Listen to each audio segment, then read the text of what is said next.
Hablemos de democracia. Estos son los países cuyos gobiernos dicen ser democráticos. Estados Unidos, Francia, Reino Unido, Alemania, México, China, Turquía, Sudán, Rusia, Suecia, Sierra Leona, Australia, España, Polonia, Brasil, Surinam, Guyana, Venezuela... Joder. Todos somos democracias. Qué bien, ¿no? Vamos a intentarlo de otra manera. Esto es 1984, una novela de ciencia ficción de George Orwell. En ella, un gobierno elimina palabras para controlarnos. Imagina que eliminas del diccionario palabras como guerra, violencia, asesinar y cosas así, pero dejas paz. Cuando en un país no hay paz, ¿qué dirás? No puedes decir que hay guerra, esa palabra no existe. Acabaríamos diciendo que hay menos paz. Llamaríamos al problema con el nombre de la solución. Una auténtica locura.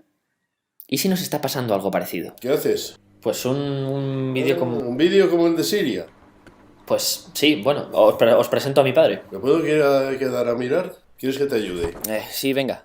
¿Cuál dirías que es nuestra forma de gobierno? Pues la democracia. Vale, vivimos en democracia. ¿Por qué? Pues porque hay elecciones, que es algo que nos costó mucho conseguir. Vale, las elecciones son una conquista ¿Del pueblo? Vale, del pueblo. ¿Y a quiénes elegimos? Hombre, a los políticos más preparados. Vale, o sea que los políticos son gente preparada. Sí, y si no te gusta lo que han hecho, les echas. El pueblo manda. Vale, o sea que el poder está en los ciudadanos. Sí, bueno, a ver, aquí no puede mandar todo Cristo, si no sería una locura. No se puede dar el poder al pueblo porque sería una locura. Un poco contradicción, ¿no? Hombre, sí, pero para eso están los partidos. Vale, los partidos. Sí, si les votas habiendo leído el programa electoral. Vale, o sea que el programa electoral es muy importante. ¿Y te fías de que lo van a cumplir? Hombre, no mucho. Pero es que todo el mundo desconfía de los políticos. Sí, apunta eso también. Vale, ¿y de dónde viene la democracia? Pues de los romanos. Bueno, no, de los griegos. Sí, de Atenas. Ahora que a ti que te gustan los mapas... Bueno, pero nuestro sistema de gobierno no viene de Grecia. Sí, pero Grecia es... El poder puede ser visualizado como una pirámide. Arriba están los que pueden hacer las leyes, los que mandan, vaya. Abajo los que obedecen. Y así era muy básicamente como nos organizábamos hace 200 años. Este señor era el rey. Ya sabes que ser rey se hereda. Y solo podían ser reyes sus hijos. El resto de la gente estaba aquí.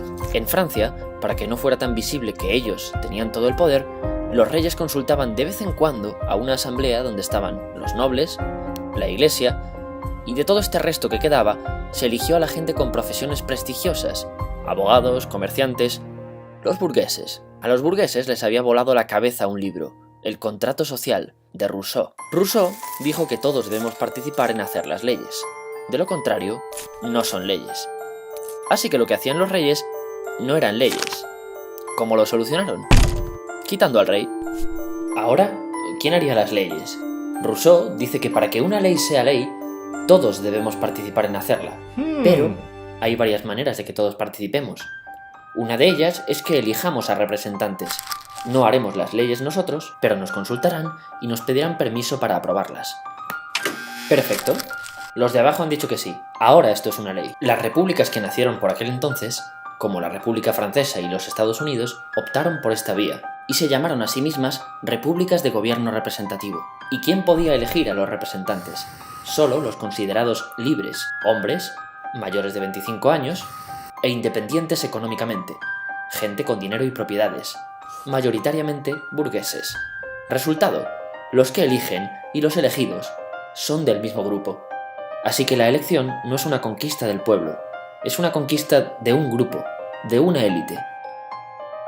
Espera, rebobinemos. Antes de la Revolución Francesa, el rey ya creó elecciones para que el pueblo eligiera representantes y no tener que negociar con millones de personas. ¿Te acuerdas de quiénes representaban al pueblo? Abogados, comerciantes, los burgueses. Exacto, los famosos burgueses. Así que los burgueses ni siquiera conquistan las elecciones, mantienen un método que ya habían usado algunos reyes. Era bastante obvio que un grupo había hecho la revolución para ellos solos. Tocqueville, el primero en estudiar la joven república norteamericana, dijo: no le temo al sufragio, la gente votará lo que se le diga. ¿Por qué? Porque si tienes que elegir entre varias opciones, quien tenga más dinero hará tan visibles las suyas que las convertirá en las únicas. Mientras, la gente empezó a exigir que pudiera votar todo el mundo, así que más y más gente empezó a acceder a la posibilidad de votar, el famoso sufragio universal. Pero tan centrados en obtener el voto, La gente se había olvidado de una cosa. Rousseau había advertido algo sobre los representantes. Para que una ley sea ley, todos debemos participar en hacerla. Si no la hacemos todos y elegimos representantes para que la hagan, necesitamos mecanismos para que nos hagan caso. Por ejemplo, poder parar en todo momento una ley que no nos guste. Si no creamos esos mecanismos, no tenemos el poder y no hemos elegido representantes, sino jefes. Y se puso muy pesado con esto. Así que, de acuerdo con Rousseau, no, hoy el poder no está en los ciudadanos, está en los representantes. ¿Y cuál es el efecto de no tener mecanismos para que nos hagan caso? Pueden hacer lo que quieran. No importa lo mucho que desconfiemos de los políticos. La elección significa confianza total, pero no nos apresuremos. Volvamos a cuando todavía votaban unos pocos. Entonces, los representantes eran conocidos personalmente por los cientos de personas que les votaban. Pero según más y más gente accede a votar, resulta difícil que todos conozcan personalmente al representante.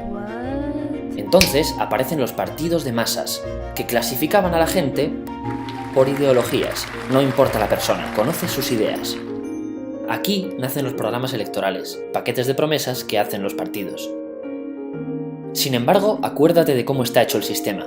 Por mucha vivienda que te haya prometido, no hay mecanismos para que el representante que elegiste te haga caso. El único mecanismo es votar a otro, pero eso tampoco te da ninguna garantía. Entonces, ¿cómo de importantes son los programas? Nada, los programas electorales no tienen importancia.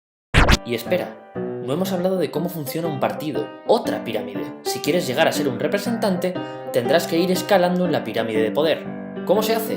No siempre como uno espera. Primero, diciendo que sí a todo. Luego, alianzas. Alianzas que luego puedes romper con alguna puñalada. Y cuando seas alguien, juega tus cartas de promesa. Diles que te acordarás de ellos cuando llegues arriba. Vale, ¿quiénes suelen llegar a la cima? Los más grises, la gente que está de acuerdo con todo el mundo. Los partidos son una máquina de seleccionar mediocres. Ahora, de estos tres, vamos a quedarnos con este. ¿Es el mejor para gobernar? No, el mejor para gobernar era este, pero se pondría nervioso en los debates. El segundo mejor era este, pero es demasiado viejo y hay que ganar voto joven. Nos hemos quedado con este no porque sea el mejor para gobernar, sino porque es el mejor para ganar elecciones. Pero es un inútil. Así que, ¿son gente preparada los políticos? No, no es necesario estar preparado, y suele reinar la mediocridad. Ahora veamos qué pasa en la parte alta de la pirámide, donde se reúnen los representantes. Fíjate, el Parlamento se diseñó para ser un lugar donde se deliberaba. Ante opiniones diferentes, se trataba de convencer a los demás y se estaba abierto a ser convencido, para llegar a un acuerdo. Pero con la llegada de los partidos de masas, se convierte en un simple medidor de poder. Cuantos más votantes tienes, más fácil resulta imponer tus ideas. Hoy día, los partidos han perdido gran parte de su militancia. La sociedad se compone de una mayoría no militante, que no es de ningún partido, y las minorías que siguen en ellos. Atraer a esta mayoría es la clave, así que se la estudia y se va cambiando el comportamiento del partido para atraer votantes, e incluso fabricando candidatos. Los partidos no solo tienen que atraer votantes, también tienen que evitar que te acerques al resto de partidos. ¿A alguien le apetece ser un fascista o un rojo de mierda? Pues solo puedes estar en uno de los dos extremos. A esto también se le llama polarizar. Hemos dividido a la sociedad en polos opuestos. Vivimos en democracia. Ahora quiero que prestes mucha atención. ¿Y si te digo que estamos llamando democracia a algo que no lo es? Si te fijas, desde el inicio del vídeo no hemos mencionado la democracia en ningún momento. No ha hecho falta, porque nuestros gobiernos, cuando nacieron hace 200 años, no se llamaban democracias. Se llamaban repúblicas de gobierno representativo. Exacto, repúblicas de gobierno representativo. Podríamos pensar que quizá el término democracia no se usaba entonces, o no se conocía. Vamos a buscarlo. John Adams, presidente de Estados Unidos, uno de sus padres fundadores. La democracia degenera en anarquía. La democracia nunca dura. James Madison, cuarto presidente de Estados Unidos, otro de esos fundadores. La democracia es incompatible con la seguridad personal y la propiedad privada. Sí que se conocía, En Estados Unidos, el gobierno representativo más antiguo, sus fundadores hablaban de la democracia. Decían que era algo negativo y opuesto a lo que crearon. Lo puedes buscar. La palabra democracia no se menciona ni una sola vez en la Constitución que redactaron, ni en la Constitución de la Revolución Francesa, una de las primeras constituciones de la era moderna. Si consideramos, como decían los padres fundadores de Estados Unidos, que lo opuesto a los gobiernos representativos es la democracia, algo que, ojo, aún no hemos dicho ni qué es, ¿qué puede pasar si los llamamos de la misma manera? Que ahora es imposible preguntarse ¿qué es esto otro? Deben ser lo mismo, porque tienen el mismo nombre. ¿Te acuerdas? Si queremos saber lo que es la paz, no podemos llamar a la guerra con el mismo nombre. Para saber qué es esto, hay que negar que estas cosas son lo mismo. Ahora, después de ver qué opinión tenían de la democracia los fundadores de nuestro gobierno, quizá esto no te parezca tan bestia.